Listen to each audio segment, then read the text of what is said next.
This is Pet Life Radio. Let's talk pets.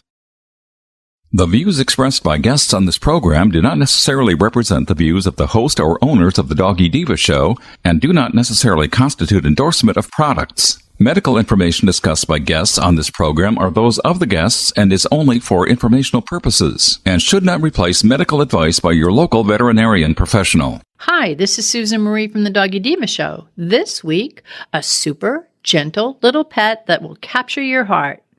And one of the country's leading shelters is branching out to work with shelters and rescues throughout the nation. That's what's on our show this week. Let's get started. Hey, did you hear that? What is that? It's the bark heard round the world. The Doggy Diva show. Here's national award-winning author and animal advocate, Susan Marie.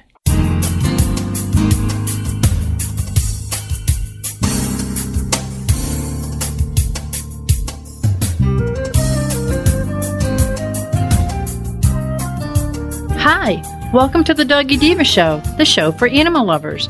I'm your host, Susan Marie, and as always, I'm joined by my canine co-hosts, the Doggy Divas themselves, Francesca, Coco, and our newest little diva, Miss Olive. Miss Olive is the cute little Italian Greyhound rescue in the picture with the microphone. Thank you for joining us today as we bring the experts in the pet and animal world right to you. Email us at doggydivashow@aol.com. That's DOGGYDIVA show@aol.com. We love hearing from you. So go grab a cup of coffee and your pet's favorite treat, and we'll be back in just a moment.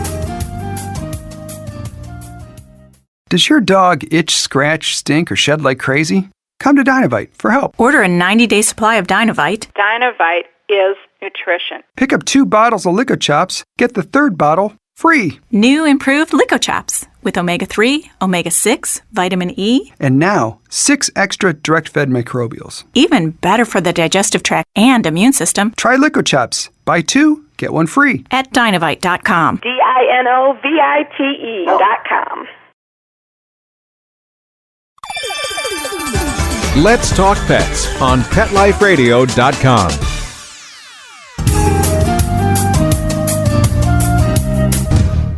Monica, there's a little bitty pet that I think is so sweet, and I know you have one, and it's a perfect pet, I think, for kids, and they're just so adorable, and I don't think people know enough about them. How about if we talk about hedgehogs? Yes, we have a hedgehog. Her name is Chocolate Bar. That's what my daughter named her. Chocolate Bar was a Christmas present from Santa, and it was actually about 4 years ago now. And I just thought it was the honest little request because she had been online and saw these cute YouTube videos of these adorable little hedgehogs floating in the little tub of water and wearing little, shark fins and little outfits. And she's like, Mom. And she went to go see Santa and she's like, I want a hedgehog. And I'm thinking, oh, Lord. Oh, Lord, help me now. But I tell you, it has been one of the coolest little pets. So when my daughter started requesting this pet, of course, I went online and started kind of educating myself because, even though I've worked for a veterinary office for years, we do not see exotic pets, and hedgehogs are technically considered an exotic pet. So, the veterinarian I work for, Dr. Reinhardt knew about hedgehogs. He had basic care instructions, but we don't see a lot of them here. So went through, did some research, and we got a hedgehog. One thing that, people always ask when it comes to hedgehogs is, do you pet them? Are they friendly? They see all the quills and they get kind of overwhelmed and, do they even make a pet or are they social? And the answer is yes. They are extremely great pets. And believe it or not, they're great pets for kids.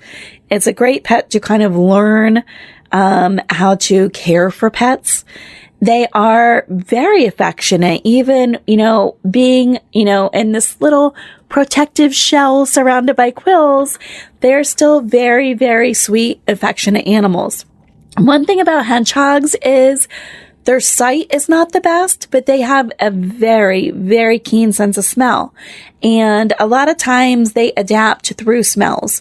So when we first got the hedgehog, before we, let my daughter see it or interact with it, I actually put one of her shirts that she had worn in the cage with the hedgehog and kind of got her used to her scent. And hedgehogs will attract and kind of bond with people over scents. They get to know the scent of your skin and the scent of your clothing and just the scent of you. And that kind of puts them at ease when it's that familiar scent and that familiar surrounding. And when you first handle hedgehogs, they do get scared and they, kind of curl up in their ball and they'll actually kind of puff is what they call it. And it's kind of their defense mechanism. So if they get scared, they'll just kind of and it's just like this kind of airy kind of sound. It's very, very, low and quiet. They don't growl or chirp or, make a lot of noises. It's just kind of the huff, kind of a small little huff puff that they give off and they curl up in the ball.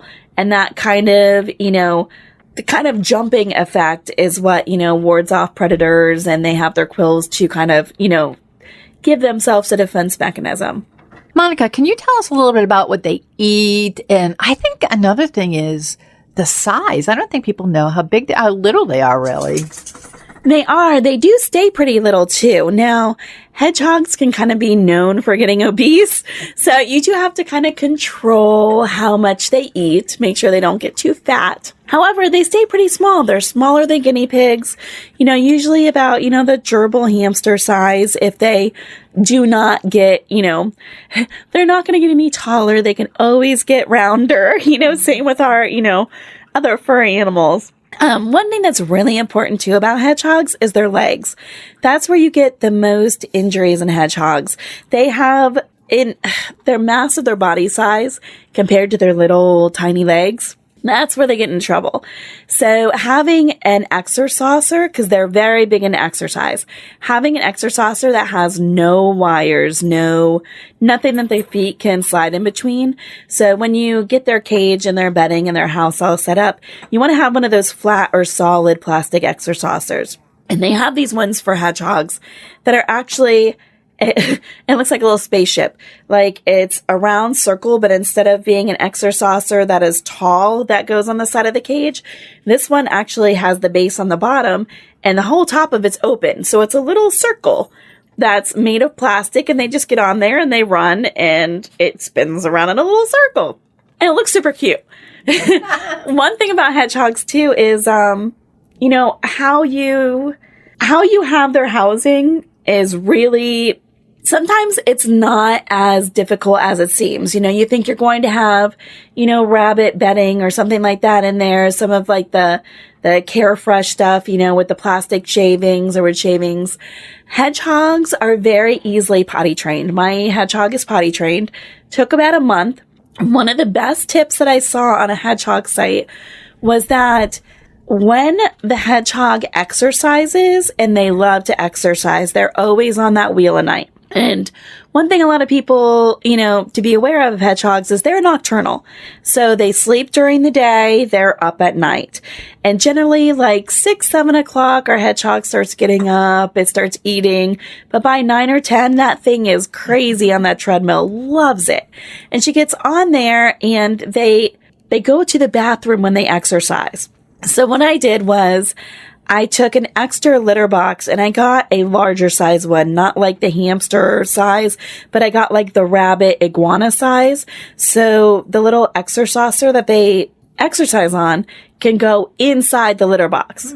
So I put the litter in there and I just use like the recycled paper pellet litter. It's all natural. They can't eat it. You don't want to use like a corn cob litter or a clay litter with them because sometimes they will eat the litter. So I always use like this, recycled paper pellets with them. Put the exerciser in there. So whenever they went on the exerciser, it would fly off into the litter box. And then it would smell the litter in there. And the size litter box that I have is big enough for the exerciser and then also for her to climb in and out of and have a little space. So she gets in, she has enough room to walk to the exerciser, but she also has enough room to go to the bathroom in there as well. So when, the droppings come off the Extra saucer, she was smelling it and she was going back in and going in the same spot because that's what they do. They'll identify spots and then they continue going in the same spot. Took about maybe 2-3 weeks of doing that and there was no more messes in the cage. I mean, it was so easy potty training this hedgehog. And I don't think I have like a genius hedgehog. I think they're all pretty, standard as far as that's concerned. But it's a great little pet. And I mean, we take it out. They should have baths on a regular basis, generally like once a month. And we always bathe them in like the Aveeno oatmeal because they can get drier skin. And then besides that, we've got a little toothbrush that's Chocolate Bar's toothbrush. And we put her in the kitchen, kitchen sink, and we put a little bit of warm water and, we just scrub her with the toothbrush. It cleans off all of her little bristles and all of her quills. And, they do really, really well that day. That way. And, in regards to diets, she eats a high-end, cat diet.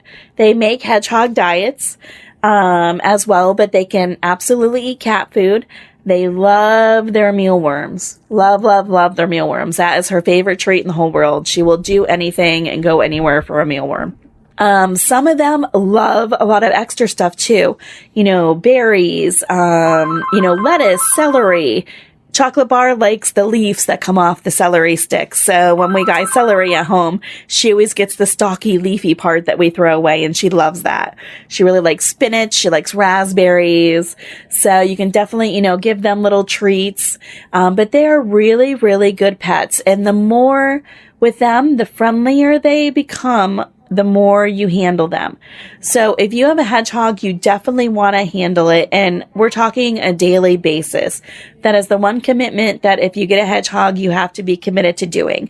It has to have that personal touch, that scent, that smell on a regular basis, because their schedules go very quickly. So let's say you handle it a ton and then all of a sudden for a week, nobody touches it. They can kind of revert back into being more seclusive and not enjoying being handled when they're not handled on a regular basis. So you always want to handle them on a regular basis. And if they're not comfortable, just picking them up, without something, like when Haley first got hers, I just put little mittens on her hands. So that way it was just, a little layer of soft protection. And, she picked her up. I always showed her, just reach underneath her belly because their bellies are very, very soft. The other hand on the outside of the quills. So she felt protected and she was able to, reach up. She, would carry it around in little blankets. It'll run around the house. But it's great and it gets along great with my cat is like her best friend.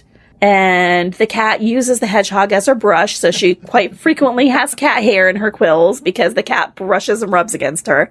But they are wonderful, wonderful little pets. That's so good to know. And the fact that it could be potty trained is like absolutely amazing. And I think that they're the cutest little things. I met a hedgehog rescue, a little group before, and I met their hedgehogs, and they're like little cats they're like little pets. They knew who they were. They were because I'd had hamsters, gerbils, rabbits. I've had all different things in my guinea pigs in my lifetime, but I'd never seen a hedgehog. And then when you got your hedgehog, it amazed me how they acclimate like a true pet. So, I think it's a great idea. And I thank you for bringing that to us. I love the idea of the hedgehog and Chocolate Bar. Oh, I know. Like I said, they're wonderful pets and they have the perfect schedule. Kids are at school during the day. That's when they sleep. That's when they're nocturnal. They get home in the evenings. They can, have that time together for a little while. Then they go to bed and the hedgehog kind of does its thing. So it's a great starter pet and it's really a great pet that if you're looking for a pet that is not extremely high maintenance, we're talking about spending, just a couple minutes a night with the pet, giving it some attention and having that interaction. Besides that, it has its own toys. They love cardboard rolls. Her favorite toy out of everything we buy are the end of the toilet paper rolls. And she'll, stick her head in there and run around with the toilet paper roll on her face. But they're really wonderful pets and they're great starter pets. Well, I thank you very much, and I hope that all of you learned a lot about hedgehogs because they're the cutest little things. Google them. I'm telling you, you're going to love them. Thanks, Monica. Thank you. Have a great week. Hello, everyone. Miss Olive and Sophia the Doggy Diva want to thank you for your amazing response to their special book, Miss Olive Finds Her Forever Home. And they want to let you know that Miss Olive Finds Her Forever Home is now available in both hardcover and softcover. And that's at Amazon.com. As Miss Olive says, woohoo, yippee! Thank you, everyone. Coming up, how do adopted animals benefit our lives? Stay tuned. Molly, here's your dinner. Zeus, that's not your food. Don't let that happen to your precious cat. Elevate your cat's eating experience with the Cat Tree Tray. The Cat Tree Tray keeps your cat's food off the floor and conveniently located on the cat tree. It's the perfect way to eat. It's a beautiful wrought iron tray that easily attaches to your cat tree and keeps dogs and other critters out of your cat's dish. A must for multi-pet households. There's a 6-inch tray for large bowls and a 4-inch tray for smaller bowls. Purchase your Cat Tree Tray today. Go right now to cattreetray.com. That's cattreetray.com. CATTREETRAY.com.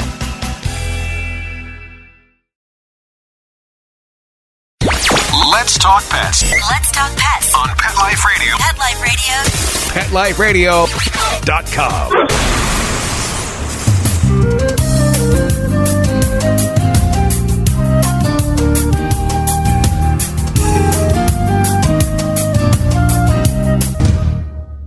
Welcome back, everyone, to the Doggy Diva Show. Many of us see our pets as secure bases and safe havens and cherish our special bond with them.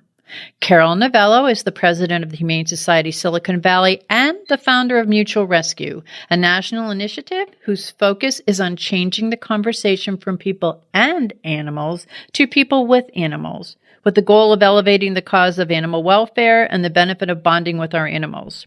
I am one of the million viewers who viewed those inspirational Mutual Rescue videos, and over the past few years, I have loved sharing with you, my listeners. That is why, when I found out Carol had written a new book of all these and more stories about rescued pets, rescuing people, I had to let you all know right away. Mutual Rescue is a truly amazing book full of inspiring real-life stories, totally awesome, on how companion animals can help relieve a range of troubles and the scientific research to prove it. We are so honored to have back with us Carol Novello to tell us all about Mutual Rescue and her new book, Mutual Rescue, How Adopting a Homeless Animal Can Save You, Too. Welcome back, Carol, to the Doggy Diva Show. Thank you, Susan. I am so delighted to be back. Oh, I love the book, number one. I have to let you know that. It's so inspiring, and it's informational as well as just telling us all about a little bit more, opening up a little bit more about Mutual Rescue and all of the wonderful things that is being done. But also it has a lot of information that helps people such as myself understand how special that bond is that you talk about. I'm so glad that you enjoyed it, because one of the things that I really wanted to do with this book was blend both heart and head, and really appeal to the folks who already know and have experienced it, and the folks that might be a little bit skeptical. So blending those two things together, I think, is a powerful combination. I'm so glad you did it, too. For me, because I have to explain a lot. Can you just tell the listeners a little bit about yourself? I have always had a love of animals. They've always been a part of my life. And growing up, I was the youngest by far of two older siblings, and my parents were much older. So I really grew up feeling like an only child, even though I wasn't. And so animals were my companions when I was growing up. So always had a soft spot for them. They were a connection that I had with my mother, and they were a source of connection for our family. So they've always been a part of my life, but I never honestly thought I would end up making it part of my career.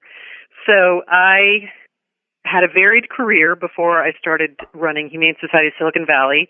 I spent a good portion of my career as a senior executive in high tech, and I had a great experience there. I learned a ton, but I found myself really wanting to do something different at a certain point, and I took some time off, and that ended up resulting in me ultimately, serendipitously, joining the board at Humane Society Silicon Valley, which ultimately led to me running the organization.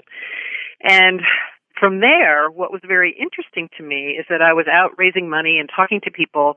They would often say to me, "Why are you helping animals when you could be helping people?" And that questioning is what ultimately led to the creation of Mutual Rescue, because I wanted to change this conversation from people or animals to people and animals, because what I wanted people to know and really understand is that animals aren't taking away from humanity's woes or humanity's problems. They're actually helping to solve them. I have to explain that sometimes because I've been involved in animal rescue for 25 years now, and people go, "Well, why aren't you doing it with people?" And I go, "No, you don't understand. By rescuing animals, you're actually doing things for people." And that's why I love bringing the Mutual Rescue films to my listeners so that they understand and that they see, and so many of them do and appreciate what you do. Can you just let people know who may not be familiar with it, what is Mutual Rescue and how did it start? So Mutual Rescue is a national initiative that we launched out of Humane Society Silicon Valley with the goal of, again, changing the conversation from people or animals to people and animals. So how it started, as I mentioned, people are asking that question, why are you helping animals when you could be helping people? And I started taking a presentation out into the community that talked about that. And subsequently, a board member introduced me to a creative producer. And I shared with him kind of this dilemma and really wanting to get people to understand the broader impact that animals have on human lives. And he actually coined the phrase Mutual Rescue and said, "You know what, I think we should make short films that really show both sides of the rescue story, because so much you hear one or the other, but you don't get them combined." And so we made our first short film as an example of what we wanted to do, and to do a call for stories to invite people to submit their stories to us so we could make more films. And our very first film was a story that I had been sharing out in the community in that presentation, which was Eric and Petey. Mm-hmm. So it was the story of Eric O'Gray, who was extremely overweight, and his doctor had told him that, if he didn't change his lifestyle, he was going to be dead in 5 years. And he didn't really know what to do with that. That doctor wasn't terribly helpful, but he had an experience on an airplane where the flight was delayed because they didn't have a seatbelt extender that was big enough to fit him. And the gentleman next to him said, "I'm going to miss my flight because you're too fat." Oh. And that scenario really, Eric hit rock bottom, and then he reached out to a naturopathic doctor, and the first thing she recommended to him was to go adopt a shelter dog. And that was the turning point for Eric, and he ended up losing all this weight. His life has been totally transformed, and I loved that story so much I wanted to share it with the world. So that was the first Mutual Rescue film that we released, really just, again, wanting to do a call for stories, and we were overwhelmed with the response. It was picked up by SF Gate. They shared it on their Facebook page, and that one post alone on SF Gate had 35 million views. I remember Eric and Petey. I mean, that was like they're all very moving, but I remember when that one first came out. And they're beautifully done. Yeah, we have an amazing filmmaker company that we work with. They focus specifically on nonprofit causes, and they're very passionate about their work. So we have just an amazing partner with them. What role do they play in supporting the efforts of local animal shelters?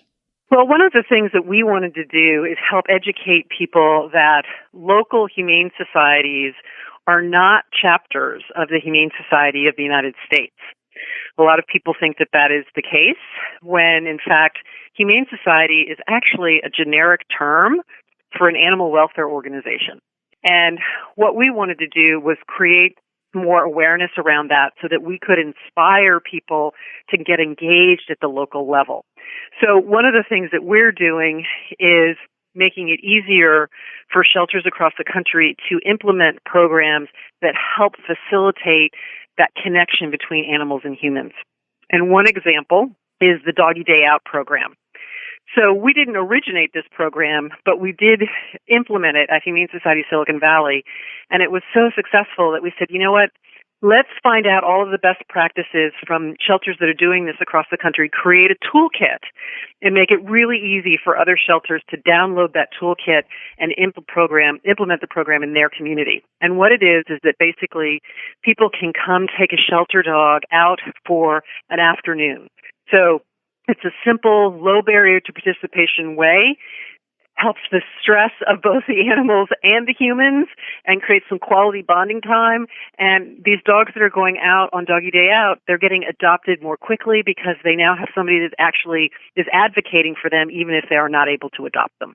You know, and I think that's such a wonderful program. I love the Doggy Day Out because there are some people who, for whatever reason, cannot commit to an adoption, cannot commit to fostering, but really want to do something that involves them with the animals and they want to be with the animals. So this is so perfect because it benefits the person and it benefits the animal. The animals are learning social skills and they're, being out, taken out.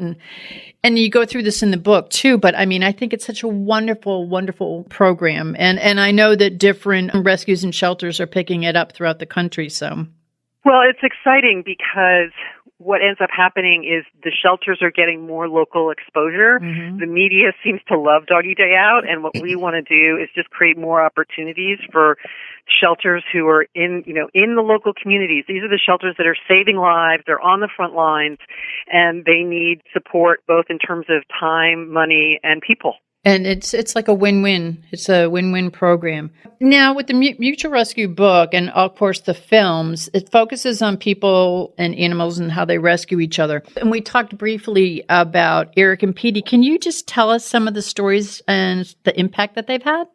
I think, it's sometimes people will say, well, what's your favorite? And I don't have one because they're all so amazing and unique in their own way. I think one of the chapters in the book that was most surprising to me in terms of doing research and finding stories was actually on addiction, because addiction, some of the research points to that addiction is really a disease about the lack of connection and looking to connect to something when you're not able to connect with yourself or with another living being. And we have an upcoming Mutual Rescue film that'll be released in upcoming months. The story is actually in the book. It's about a woman named Sarah who started out using they were prescribed to her by a doctor pain meds, which were actually opiates, and she became addicted to them. And it ultimately led to her using heroin because the doctor that was prescribing her drugs lost his license and he'd been over-prescribing, and she was desperate, so she started using heroin. And she hit rock bottom and went through a treatment program, but she got out of treatment and she felt really unstable. And she's like, oh my gosh, I am so alone. I know I'm going to relapse if I don't, find something to ground me. And she ended up adopting an animal from an abusive home. And she really credits this animal with keeping her alive. And she, realized that she needed to take care of herself so she could take care of her dog, Domino. And I think what is so amazing to me in the power of animals in a situation like addiction is that they help draw love in to a person so that ultimately they are then able to radiate love out. That's so true. You so beautifully wrote about it in the book. What was the inspiration for writing Mutual Rescue, the book? Well, I've always wanted to write a book related to animals. I don't know if you remember, I think it was back in the 90s when the Chicken Soup for the Soul series came out, and there was the book, Chicken Soup for the Pet Lover's Soul. I have it. And and I said, I want to write the 21st century version of that book. And, in a sense, it has it has those heartwarming stories just like Chicken Soup for the Pet Lover's Soul does, but it also has the science and the research, again, bringing head and heart together, that I think is the next evolution. So when we had the success with the films, that really created the opportunity to start talking to publishers about the possibility of doing a book. And after we released Eric and Petey, we had more success with other mutual rescue films. Josh and Scout was a cat film that did amazingly well. And so with the success of the films, we very fortunately, Hachette at the Grand Central Publishing bought the rights to do the mutual rescue book, and away we went. In the book, and I just touched on this earlier, that scientific research, it demonstrates that animals have a positive effect on people's mental and physical health. Can you just tell a little bit more about that? Sure. So the American Heart Association did a study asking doctors about pets and the role they play in health. And it was very interesting because what came back was that 60% of doctors prescribe pet adoption, and 97% believe that pet ownership provides health benefits, which is really rather staggering. And there's other research that points to how animals can actually reduce your stress levels. One study looked at people that were taking a word test, and what they did was they had 3 different segments to the test.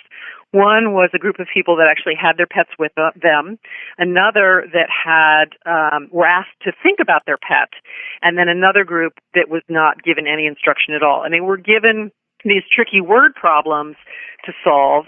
And what was so interesting was that those that either had their pets with them or were asked to think about their pet, their heart rates stayed calm. They were more likely to see that test as a challenge rather than a threat. So their blood pressure stayed lower, their heart rate overall stayed lower, and they were just able to tackle the challenge in a more effective way. And, you mentioned earlier at the start of the program about secure bases and safe havens.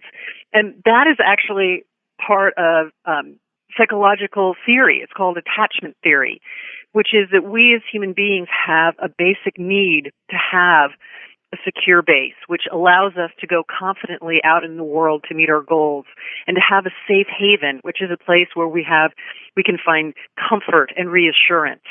And studies show that not only do people play that role for us, but animals can too. And that is really an amazing thing. It is. And it's so important to have that out there, because sometimes it's kind of hard for people who may not understand that to kind of get a grasp of it. And in your book and also in your films, it's pretty well documented that it's a fact. Your books and film shows the power of community and the importance of the power in community. How could local shelters using mutual rescue films build relationships within their own communities? Well, we happen to offer the mutual rescue films to local shelters, or if anyone wants to do a community event to benefit a local shelter, we make the films available for offline events. So a number of groups across the country have already started to do this. They had a great event at the Foothills Animal Shelter this past summer, where they brought together members of the community and experts that were addressing mental health issues, and had a panel discussion about the role of pets and people and how they're related in helping mental health issues. They showed several of the mutual rescue films that were based on that. And what was so exciting was that at the end of the event, one of the public health officials from the county in that area said, "I never realized or thought about the role that animals could help in our community to address issues of mental health." So just, getting that awareness and getting people to get that idea into their head and think differently, and getting those conversations going within the local community, I think is incredibly exciting and something that we want to help facilitate. So if you go to mutualrescue.org, our website has all the information about our films, about the book, about Doggy Day Out. But if you go to the Films tab, there's an area that says Film Festival.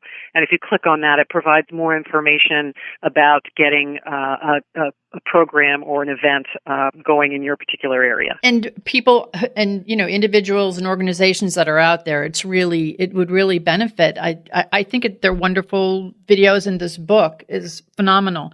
So, you have the great films, you have this great book. What's next for Mutual Rescue? What are your plans in the future now?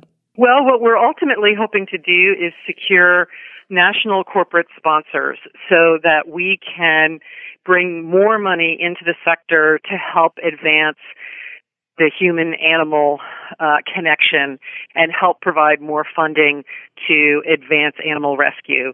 So imagine, if you will, when you go to Target and you are checking out, they ask you at the register if you'd like to round up to benefit mutual rescue. So we're actively looking at finding partners that will want to engage with us, because essentially that's something that any one local shelter wouldn't be able to do on their own. But by creating a national initiative that's really focused on driving attention to the local level and this connection between humans and animals, we think we have a pretty compelling brand that folks will want to partner with us on. Absolutely. Now, where can the listeners go to learn more about Mutual Rescue and the Mutual Rescue book? Yes, so mutualrescue.org has all of our films, and right now we have a special pre-order offer going on for the book. So if you go to book.mutualrescue.org and pre-order the book before April 8th, there's a few things that people will get. The first thing is that 10% of the purchase price will go towards local shelters that have been selected by the story subjects. The second thing is that you will get access to the next 4 Mutual Rescue films before they're released. And the third thing is you'll get a free downloadable guide called 99 Ways to Bond with Your Pet. Well, Carol, thank you so much for being our guest today, and thank you for being such an advocate for animal welfare and advocating the bond between humans and animals. I myself am someone who recovered from a life-altering accident, and that forever changed my life. I have a house full of rescue pets, but I had one that I brought in thinking that I was going to help her because she was healing from an amputation from cancer and she was an abuse case, when in fact she really healed me. And that's Olive. She's my little co-host.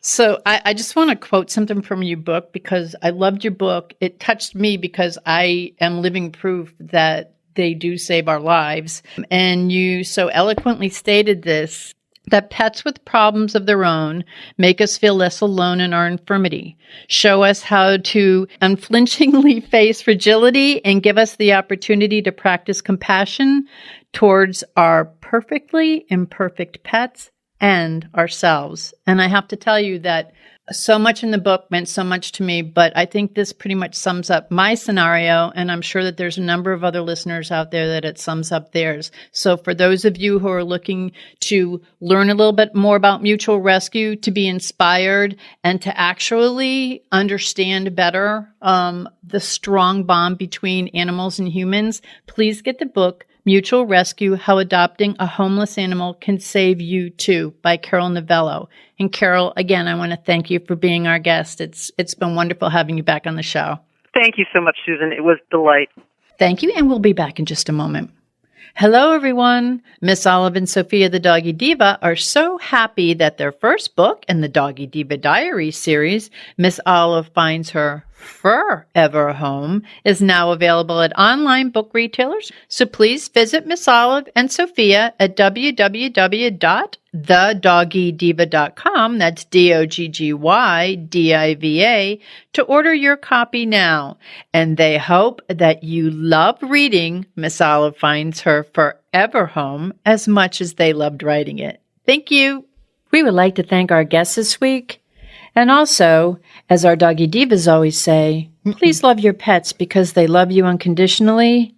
And please remember to adopt, foster, spay, neuter, and microchip.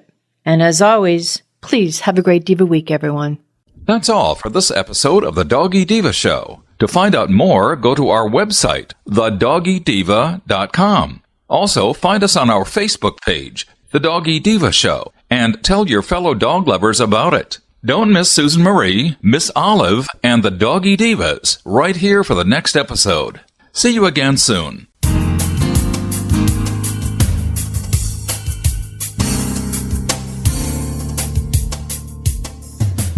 Let's Talk Pets, every week on demand, only on PetLifeRadio.com.